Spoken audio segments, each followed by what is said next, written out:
Hi friends, welcome to our channel. కల్కి movie review గురించి అయితే ఒక వీడియో అయితే చేశాను భయ్య. కానీ ఈ వీడియో ఏంటంటే మూవీలో డెప్త్ విషయాలు అయితే ఇప్పుడైతే బయటకి తీసుకొద్దాం. ఫస్ట్ అయితే మనం ప్రభాస్‌ని కొద్దిగా కామెడీ యాంగిల్‌లో అయితే మనకైతే చూపెట్టడం జరిగింది ఈ మూవీలో. నాకు ఎందుకు అలా చూపించారో నాకైతే అర్థం కాలేదు భయ్య. మన ప్రభాస్ అన్నకి ఓరా మాస్ క్యారెక్టర్ అయితే ఉంటుంది ఏ మూవీలో అయినా. అలాంటి క్యారెక్టర్ మన ప్రభాస్ అన్న.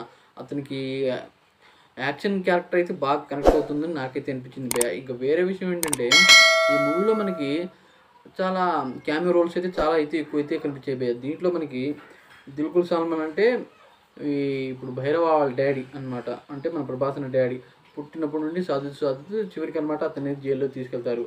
అలాగే దీంట్లో మనకి విజయ్ దేవరకొండని అర్జునుడిగా అయితే చూపించారు. మరియు కర్ణుడు తెలుసుగా. కర్ణుడు అంటే ఈ ప్రభాస్ అని అయితే చూపించారు భయ్య. వీళ్ళకు అంటే ఈ మూవీలో మనకి అక్కడక్కడ తీసుకొచ్చి ఇలాంటి సీన్స్ అయితే పెడుతున్నారు భయ్య. అదే నాకైతే అర్థం కాలేదు. ఇలా ఎందుకు చేస్తున్నారు? వరుసగా తీస్తుంటే బాగుండేదిగా అని నాకైతే అనిపించింది భయ్య. ఇంకా వేరే విషయం ఏంటంటే దీంట్లో మనకి అసలు అశ్వత్థామ క్యారెక్టర్ మన ప్రభాస్‌ని పెట్టుంటే బాగుండేదని నాకైతే అనిపించింది భయ్య.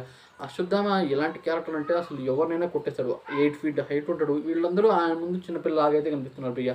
ఆ విధంగా అయితే నాకైతే అనిపించింది. వేరే విషయం ఏంటంటే దీనికో మనకు బుజ్జి ఫస్ట్ మూవీ ఎంట్రన్స్‌లోనే మహాభారతం గురించి అయితే మనకైతే చూపిస్తారు. దాంట్లో అశ్వత్థామని కృష్ణుడు ఎలా శపిస్తాడో మనకైతే చూపిస్తారు. అంతే వస్త్రాల మీద ఇప్పుడు ఈ అశ్వత్థామ ఏమో బ్రహ్మాస్త్రం అయితే ప్రయోగిస్తాడు. దాని కారణంగా కృష్ణుడు తనకైతే ఒక శాపం అయితే ఇస్తాడు భయ్య. మళ్ళీ ఆ శాపం ఎప్పుడు తీరుతుందంటే నేను మళ్ళీ పుడతాను, నేను కల్కి అవతారంలో నువ్వు నాకు అప్పుడు సహాయం చేస్తావు అని చెప్పి దాని తర్వాత నువ్వు మామూలు మనిషిలాగా మారిపోతావు అని అప్పుడైతే శాపం ఇస్తాడు. నీకైతే మరణమే ఉండదు, నువ్వు బ్రతికి ఉన్నన్న కాలం నీకు ఆకలి ఉండదు, నీకు చావు అంటే భయం ఇప్పుడు దాకా లేదు, నీకు అసలు ఇప్పుడు నుండి చావే రాదు, అలాగా నీ ఒంట్లో నుండి శివుని నెత్తురు కారుతూనే ఉంటుంది అనేది శాపం ఇస్తాడు భయ్య కృష్ణుడు. ఈ విషయం మనకి దాదాపు చాలామందికి అయితే తెలుసు, కానీ ఈ మూవీలో మనకైతే రివీల్ చేశారు భయ్య.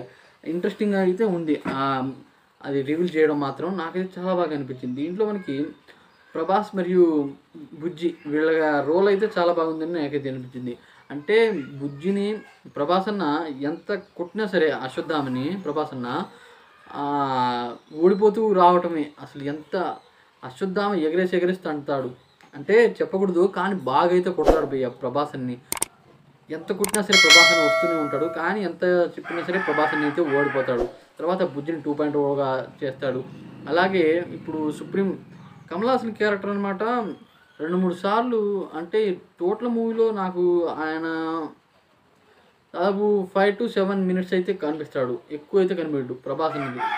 అంటే అశ్వత్థామది అంత అయితే ఉంటుంది, దానికంటే ఎక్కువ అయితే ఉండదు. మన ప్రభాస్ అని రోలే అసలు హైలైట్ అయితే చెప్పాలి, కానీ కామెడీకి చేశారు కొద్దిగా. ఇంకా వేరే విషయం ఏంటంటే ఇప్పుడు అశ్వత్థామ ఎలా తెలుస్తుందో నాకైతే అర్థం కాలేదు భయ్య. మూవీలో కొన్ని సిచ్యువేషన్ చూస్తుంటే అసలు అర్థం అవ్వాలిగా. అక్కడ శంబాలో అయితే దీపిక పడుకునే కడుపులో అయితే ఒక బిడ్డ అయితే ఉంటుంది, అది కల్కి అని కొందరు అంటున్నారు, మరియు ఇంకొంతమంది కల్కి కాదని అంటున్నారు. అలా చాలా అయితే చూపిస్తున్నారు.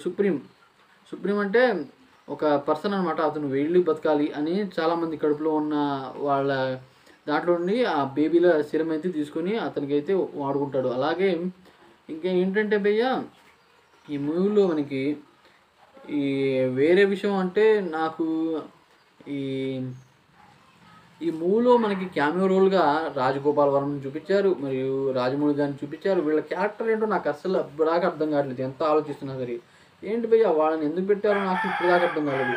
అలాంటి అంటే రాజగోపాల్ వర్మ ఒక వంటగాడా అని నాకైతే అనిపించింది. ఆయన ఎంత పెద్ద డైరెక్టర్ ఈ మూవీలో అలా అయితే చేశారు. కానీ విఎఫ్ఎక్స్ అయితే చాలా అంటే చాలా బాగుంది.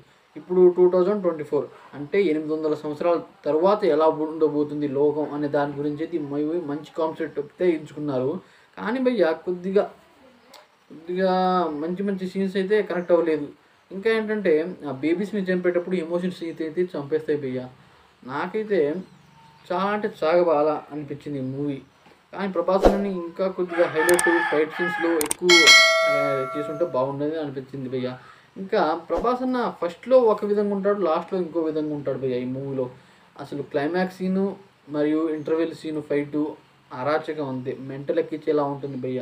ఊహించుకోకుండా ఈ సీన్స్ కోసమే అనమాట దాదాపు 6 రేటింగ్ ఇవ్వచ్చు, అంతలో అయితే ఉన్నాయి ఆ సీన్లు. నాకైతే తప్పకుండా ఇలాంటి మూవీ నేనైతే భయ్యా 3Dలో అయితే చూశాను 8,000 పెట్టి. అంటే బెస్ట్ మీద బెస్ట్ అయితే పెట్టి 8,000 పెట్టి అయితే చూశాను భయ్యా. మరి మీరెంత టికెట్ కొని చూశారో దీని గురించి అయితే కామెంట్ చేయండి. అలాగే ఈ వీడియో మీకు నచ్చినట్టయితే సబ్స్క్రైబ్ చేసుకోండి ఫ్రెండ్స్. Thanks for watching.